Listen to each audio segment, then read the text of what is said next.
Of course, here at JT and Don, we started thinking a little differently and wanted to come up, with a way to compare the careers of like specific players. So what we'll do is we'll give you guys two names, and Mhm, you will let us know who had the better career and briefly explain why. You guys got the rules down, Pat? You mhm, ready? mhm. All right, Don. Right off the bat, no easy stuff. Tim Duncan versus Steph Curry. That's a good one. Uh, I'm going Steph. He changed the game. No offense, he's more exciting than the big fundamental, and he's the all-time three-point leader. I mean, when you're the all-time three-point leader and you've changed the game, like you've had the better career, and then they each have their championships. People come out to watch Steph Curry in warm-ups. All right, like pre-game shoot around, they come out to watch him, and he did it in an era with free agent super teams. Like Duncan missed that part. He got a little bit of it and lost to the Heat and beat the Heat and won, but he didn't get the full realm of it the way Curry's doing. And they've done it with homegrown core talent. So he's kind of bucked that trend besides the Kevin Durant. Jeremy, you agreeing with this man? Yeah, yeah. I mean, Steph Curry, generational talent. Tim Duncan, obviously, also very great, all time great. But I'll take the greatest shooter of all time. He has one less ring, but he's just a transcendent player. And Tim Duncan was just really good. There's a difference between the two. So yeah, I think Steph Curry. Man, this is the shit I don't like. Y'all so disrespectful. Everybody loves the Flash, man. Are we forgetting Tim Duncan had 15 All NBA and defensive NBA team selections? Like, and we want to talk about rings. Ray Allen making one of the clutchest shots of all time in playoff history keeps him from even getting in this NBA championship conversation with Steph Curry. But I'm sorry, we're talking about career here. It's close. Of course, I agree with you. Steph impacted the game, but man, come on, man. 15-time All NBA and all defensive. Like, But there's JT, no more complete player than that. 3 times finals MVP, a 2-time MVP himself, man. And he was rookie of the year. He came into the league busted out the gate, man. I got to go with Tim Duncan. It's close, but y'all wrong on this one. when you change This the was supposed to game, be like quick. when you I change get the it. I'm not history. saying you're wrong. All right, I'm picking all right, Tim Duncan. I'm sorry. okay. You just doing it to All be right. different. All right, next one. I didn't think this one would be this close, but Russell Westbrook versus Allen Iverson. Jerm, I want to go to you on this one. Who said it was close? People thought it was close. Yeah. Allen Iverson had white kids in cornrows wearing sleeves in the film. I grew up Fake in them. tattoo. I was in the fake tattoos, little white kids all in the Wachovia Center back when they called it the Wachovia Center. You want to talk about change the game? Allen Iverson forced the NBA to have a dress code, dog. Ain't nobody else doing that. Allen Iverson took Aaron McKee and Eric Snow to LA and won an NBA Finals game in LA. I don't want to hear about Russell Westbrook and his triple doubles. Allen Iverson, there is not one more influential player in the NBA's history than Allen Iverson. Top In 5 terms influence. top five, and he ain't 2 through 5. He's number 1. Period. Allen Iverson, Kobe Bryant himself said if Allen Iverson was 6'3" or 6'2", the same height Kobe was, AI would be the greatest player of all Oh, time. you know what, Germ? I'm so glad you're making this point because this sounds eerily similar to a point that I was trying to make a few years ago, and I got You're both. destroyed on this point Listen, forever. that's Because not the. I You're said both Allen Iverson wrong. was more No, A better impactful culturally career. than Kobe Bryant, and y'all no. never let that But go. this is better career. Allen Iverson, again, changed the game. His career was better. Allen Iverson, even by the one time he brought a poor Sixers team to Terrible the team. NBA Finals, is better than when Russell Kobe. Westbrook went to the Finals with his loaded OKC team. So, but even on top of that, it's just all the other extra stuff. Allen Iverson is perennially considered one of the greatest players of all time. Russell Westbrook's the greatest player, one of the greatest players of this generation. But if you're picking players, you're not picking Russell Westbrook over Allen Iverson. You're never, ever doing that. All right, so Jerm said Allen Iverson is all-time great. He said Russell Westbrook is on the decade team at best. Don, Iverson or Westbrook? I know this is going to be tough for you. I'm interested to see what you got. So, the one part you are wrong on is that Mhm. you don't think it's close. It is, man. Pull up the stats because it's a stat-based game a lot of times. No matter what sport you're looking at, you got to start with stats, and then you get in more points. Russell Westbrook, more rebounds, more than almost tripled of what Allen Iverson has. Assists, 5,600 for AI, 9,100 for Russell. Steals, they're very close. AI has about 200 more. AI, 4-time scoring champ. Russell Westbrook, 2-time scoring champ. Each have an MVP. Westbrook did it, averaging a triple-double. So don't be disrespectful to my guy Russell Westbrook and say it's not close. And you can say all you want about the change code. I've told this to JT. When us three are no longer on this earth, no one's going to remember 2 generations from now that Allen Iverson changed the dress code in the NBA. I'm sorry. Yes, they will. No, Yes, they won't. They won't. I'm sorry. They won't. They remember it now, and it was 30 years ago. But that's because you and I keep bringing it up. No exactly, 5-year-old. exactly. And there's always going to be us. No, we don't know the whole story about Wilt Chamberlain. We need documentaries on him. We know enough. Still don't know. See, Don, you're Don, fault. Allen Iverson still has one of the in terms of high retired players, still has a high selling NBA jersey. Iverson he will live forever. Westbrook will be forgotten about when he retires. He will visit. See, but that's where you're wrong. You're starting to become that old guy, and you're discrediting. He already there, man. Yo, I'm not gonna lie. Jerm's nickname for me is he's Walt Kowalski, man. That's exactly who he is. That's exactly who he is. But hey, look. All right. So at the end of the day, listen, I'm gonna go AI. I knew this one was not gonna be quick. I'm gonna go AI, and the reason is exactly. Oh, all that you didn't pick Westbrook? Let me explain why. Hell no. You done. You done. Listen, the answer is Iverson for everything that Jerm said. Cultural impact. And let me finish my answer. And Russ, let me finish my answer. I'm not gonna let you talk. Paul George, Bradley Beal, Kawhi Leonard, and LeBron James. That's exactly why that Iverson gets it. No, you made all these points about how Russell Westbrook is close just for you to pick Allen Iverson. We going on to the next one. We ain't got time for this. Okay, good. They couldn't hear your answer either. Go ahead. Next one. My God. Oh my God. Anyway, next one. Chris Paul or Darren Williams? So I'm glad that Don actually, the part that we did get to hear is that he said you have to look at stats. Darren Williams played Chris Paul 8 times in his career. How many times did Darren Williams win? Probably. The answer is 7. Beat his ass. Scoring, let's see, let me look. 20% better field goal percentage than Chris Paul. He's a better shooter than Chris Paul. He's bigger than Chris Paul. He's more efficient than Chris Paul. So, again, Darren Williams is a better player. You're going to ask me who had the better career.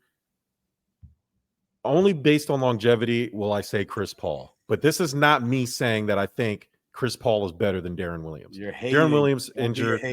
No, because this is that's why I put this one in here. This is a legitimate argument. Like, they are forever tied to each other when people do comparisons. And like, you ask guys that play in the league, like Darren Williams is one of the most talented, hardest guys to defend. Like, we're talking career, and he said Chris Paul. If you look at, but he's trying to make it close, which this one is not close. He doesn't want to admit Russell Westbrook's in the same class as AI. No, you don't even think Russell Westbrook's in the same category. You didn't pick him. Now he says CP3 ain't even in Darren Williams. Listen, Darren Williams, go back and look at the stats, Jerm, of the last 5 years of Darren Williams. To his career. Last 5 years were brutal for Darren Williams. Injuries. Come on. Like CP3, you don't think they're going to remember him? Over 11,500 assists, and he's still playing at a pretty good level. That's why he had a better career, but I think Darren Williams was a better player. But anyone can be a better player for a short period of time. It doesn't just, okay, maybe you say skill-wise because he's taller, but Chris Paul's the better NBA player. Let's face it. Better NBA player. Is Chris Paul a better NBA player now, or is he better when Darren Williams is playing? That's the great point. That's close. That's exactly. Really close. And that's my point of why CP3 is so good. He hasn't digressed. He hasn't regressed. All right. Yeah, I'm not even gonna argue with it. It's Chris Paul. The only stat I'm gonna give y'all is career win share 205 to 77. CP3 over Darren Williams. But yeah, I agree. Darren Williams was nice when Chris Paul played. I think he was more talented. This one is interesting though. Tracy McGrady or Carmelo Anthony? Jerm, I'm going to go first because T Mac's my guy. Gotcha, I'll go be ahead. full disclosure. T Mac, my guy, had the jersey, had the sweatshirt. T Mac drove up to Cleveland just to watch T Mac when he came into town. It's Hey, bro, T-Mac. you did a Netflix 30 for 30, man. You doing a whole lot of shit that I didn't know you did growing up. Hey, I ain't gonna lie, Jerm, you talked about Allen Iverson had a cultural impact. I'm not so sure this dude didn't have the fake tattoos with the sleeve and all that stuff. Yeah, I sure think you did. might have had that. I wish I could shoot like T Mac. Listen, Hey. it's T Mac. And actually, when I sat down and tried to be objective with this, I really came out and said it's T Mac. When you look at the stats, all right, in 19 years compared to 14 or to 15 of T Mac, in this time with injuries, I'm gonna give T Mac a little bit of benefit of a doubt. All-Star games, 10-7 in favor of Carmelo. But this is the big one is all NBA teams, 7 for T-Mac, 2-time scoring champ, 32 points a game. Only one scoring title for Carmelo, 28.7. That's not a scoring title nowadays. That's not score. You can't score 28.7 and win the title. That don't even count. So take that off. The only difference is really the points, and that's just because Carmelo played longer. But you look at assists, believe it or not, T-Mac. No, we can't look at assists with Carmelo. We can just look at points. That's it. Exactly. T-Mac, 700 more assists, played 4 less years. It's completely him. In his prime, 2000 to 2007, he was the best pure scorer in the game. That's T-Mac. He was the KD before KD existed. So literally the argument you just gave me about 3 minutes ago about longevity, then I'm going to use the same. Is that 3 minutes ago? It's 4 years, bro. It's 4 years. It was only the Darren Williams played 15 years in the league, and this is what? But I said what you call it? 19. No, but I said the last 5 years were brutal. That's a big difference. I mean, but you said longevity, so Carmelo like played longer. T-Mac. Who you But got? that's not the only thing. Come on. I'm going with Carmelo only because Don tried to shit on me. So about longevity. All right, now I get the real Jerm. Now it comes out. Now it comes out. I'm a biggest Melo hater in the world. I talk shit about Melo all the time. It's just T-Mac's peak was better than Melo's. I do believe the same thing. I do believe T-Mac at the height of their powers is a better player, but this isn't the question. The question is who had a better career. This is a versus battle.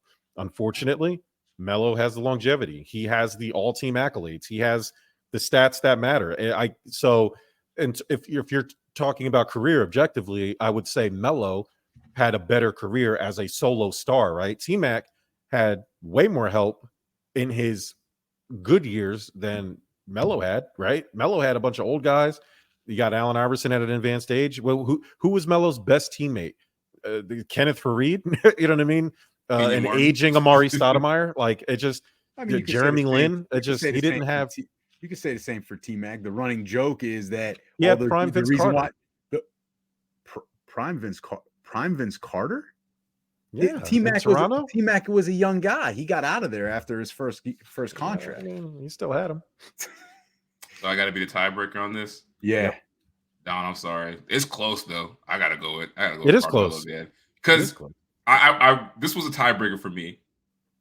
Carmelo had more playoff appearances, and he had better field goal percentage, 3-point percentage, and he had a 10-point higher win share. I love T-Mac too. I feel like if anybody's career is affected by injuries, as far as where we place them all time, is T-Mac. Because like you said, I think he was more special than KD was before KD, because KD ain't as physical as T-Mac was. Like when I seen T-Mac dunk on Sean Bradley, I was like, oh my God. Like the TV almost exploded. I'd never seen anything like that. So if T-Mac did get injured, Carmelo playing longer and being better in certain statistical categories gives him the edge, in my opinion. If it wasn't for injuries, we would be talking about T-Mac like we talk about Kobe. I believe that in my heart. I respect that. I like that. All right.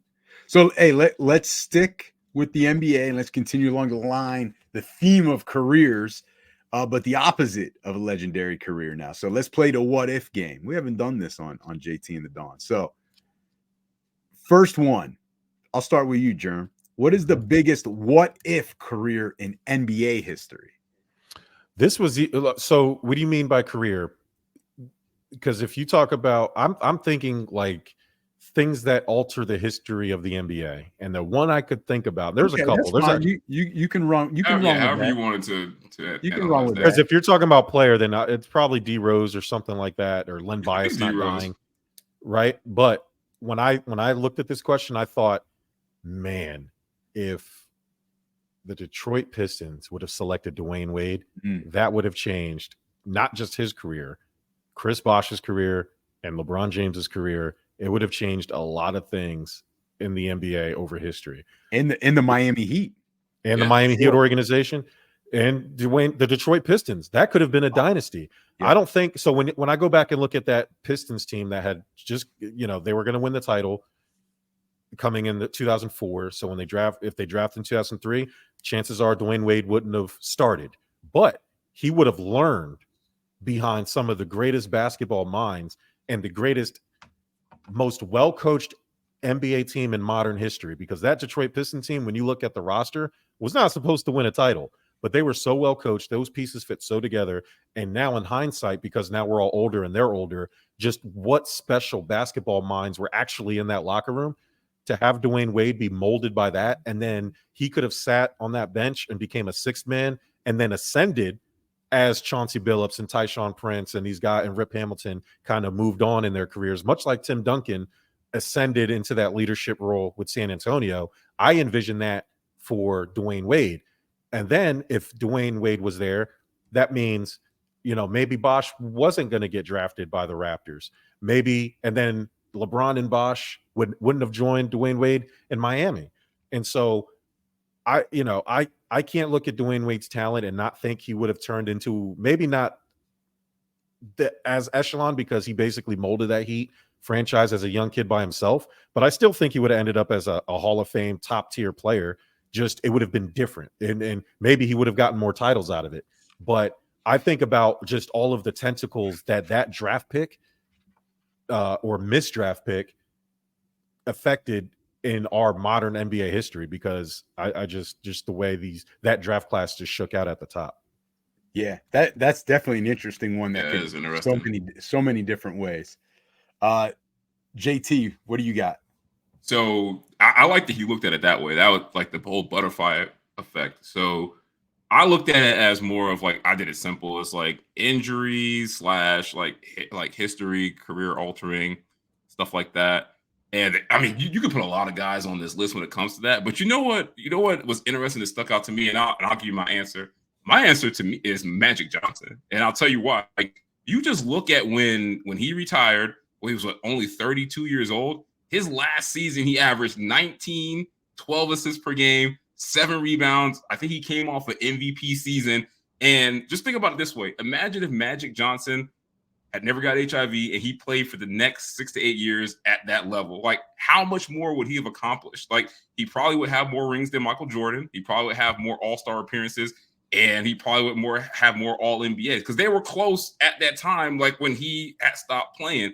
And I think he possibly could catch Michael Jordan in MVPs with 5. Like, if Magic Johnson never had to retire, like, there's a strong possibility that we're talking about him as the best player of all time, and maybe not Michael Jordan. And when you talk about like historical significance of, an injury or a situation altering history, I think you got to look at somebody like Magic Johnson, man. Like, he was still in his prime and he could easily have played for another decade. Think about everything that he could have accomplished in that time frame, looking at the last season that he played and where he was as far as the skill level. So that's who I picked.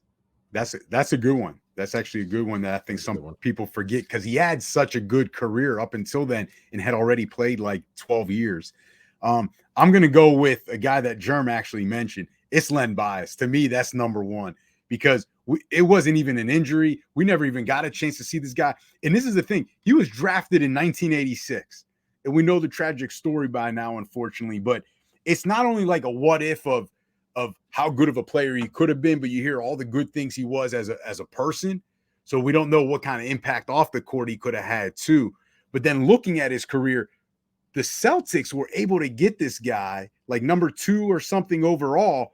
And they then lose in the 87 finals, I think, to the Lakers in 6 games. Like, can you imagine? You talk about D Wade stepping in for Detroit Pistons and carrying that torch. Len Bias was the next one up for the Celtics, right? Went from like Russell, they had a little down point, to then Bird. It was going to transition to this guy. This guy was like, he was like the next Michael Jordan, essentially. He was the guy that could compete with Michael Jordan. And I mean, how many records could he have had? We don't know. How many more rings could Bird have had? Maybe Bias helps them in the 87 finals. And now he's got more rings than Magic. Like, and maybe that doesn't transition so well for the Lakers into the 90s and the 2000s because Len Bias is with the Celtics. Now teams, guys, superstars like Kobe rather play for Boston than the Lakers. I'm not saying Kobe in particular, but maybe Shaq goes to Boston instead of LA. But I just think it's him because of the comparison, with MJ, and then just the impact on the Celtics organization. It wasn't like he was going to the Minnesota Timberwolves, right? He was going to the Celtics organization, and he was going to be good. They were going to make him good. He was going to be good. He was going to play with Larry Bird. So I think to me, it's just no doubt that it's him, because talk about the tentacle effect. Maybe MJ gets 1 ring. Maybe he can't even get out of the East. He loses to the Pistons, and he's still got to deal with Len Bias in the Celtics. Because we forget, like, the Celtics were still making the playoffs in the early 90s. Even though Bird and McHale were older, they were still making the playoffs. So, all right, let's go to the NFL history. The biggest what if in NFL history. Jerm? So, again, I approached this one like I did with the NBA, and this one actually was really easy for me. The biggest what if for me in the NFL is if the Dolphins medical staff doesn't fail Drew Brees. Because if he remains a Dolphin, the Dolphins would have been better, correct? Who was coaching the Dolphins when Drew Brees was drafted? Nick Saban. So if the Dolphins were better, Nick Saban maybe doesn't run to college and go to Alabama. And if he never does, then the Crimson Tide wouldn't be the college superpower they are. So all those college players, those great college players that came from Alabama when Saban was there, their draft stock would have changed. Everything would have been different. The players that we have may not have ever went there. They may have went to different colleges, but it altered everybody's career.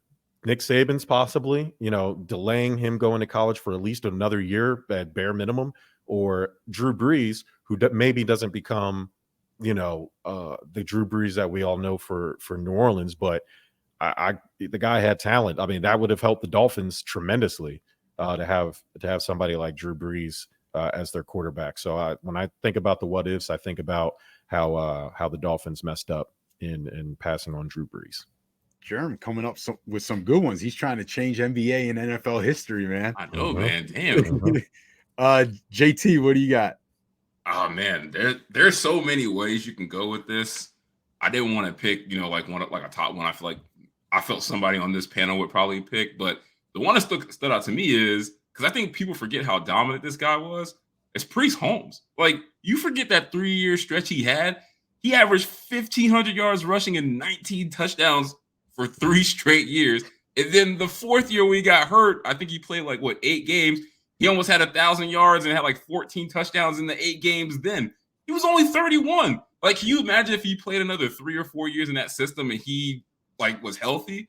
Like, obviously the neck injury ended his career a couple years later, but I mean, really, he wasn't the same after that 4th year. He got hurt with the ankle and the neck injury. But you want to talk about a guy playing in a perfect system, and I feel like he really wasn't getting hit like that. Like, it was just a match made in heaven, and you saw it on the field. Like, the numbers that this dude was putting up in that 3-year stretch was crazy. And it wasn't like a Derrick Henry type vibe where it's like, yeah, we're just running him into the ground. He's hitting everybody. Like, this dude was beating people in space, breaking long touchdowns. But to average 1,500 yards rushing and almost 20 touchdowns for 3 straight years and be on pace to break that in year 4, and you only 31, I gotta think, where would he have been if he would have played 4 or 5 more years with the Chiefs?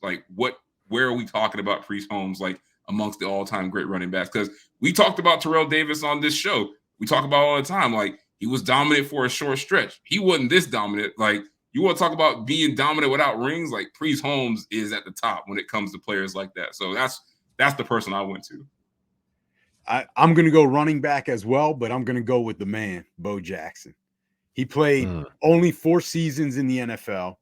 He averaged 73.2 yards a game, which doesn't sound great, but that's actually unbelievable. But it's actually unbelievable when you're splitting carries with Hall of Famer Marcus Allen. So can you imagine that? I mean, there wasn't enough time or possessions or snaps for the two of them, but still 73.2 yards a game. Had he kept that average and played in, 3 times more games, because he was only playing about 10 games a year in those 4 seasons because of baseball. So had he played just a total of 3 times more of those games, which is essentially, he played in maybe like 40 games or so. So had he played closer to like 90 or 100, he ends up with 8,000 yards. He's a top 45 running back all time in terms of stats. And he was still splitting it with baseball. So I think his legendary status would have kept growing, because had he done that 4 more years, 5 more years, 6 more years playing both sports, what he was doing every day, baseball wise and football, was amazing. You were watching the TV. That helped Deion's legacy too. And Deion was not that good at baseball as Bo Jackson was. Well, see, but that's true. Not as good as Bo, but Deion was still better. Yeah, Deion was good. He wasn't Bo Jackson. You're right. He wasn't Bo Jackson. Bo Jackson's making all-star games, and he's crushing the ball. So and he's also throwing you out. I mean, we missed out on things that we could have seen. Think of the things we just saw with Bo running into the tunnel in Seattle, running over Boz at the goal line. We missed out on years of the amazing plays he could do, not only in baseball, but in particular football. So I went Bo Jackson on that. Yeah, Scott agrees with you. Said, what if Bo Jackson doesn't get hurt? 2 leagues impacted. There you go. He read my mind. Or that's your burner account, whichever one. Nah.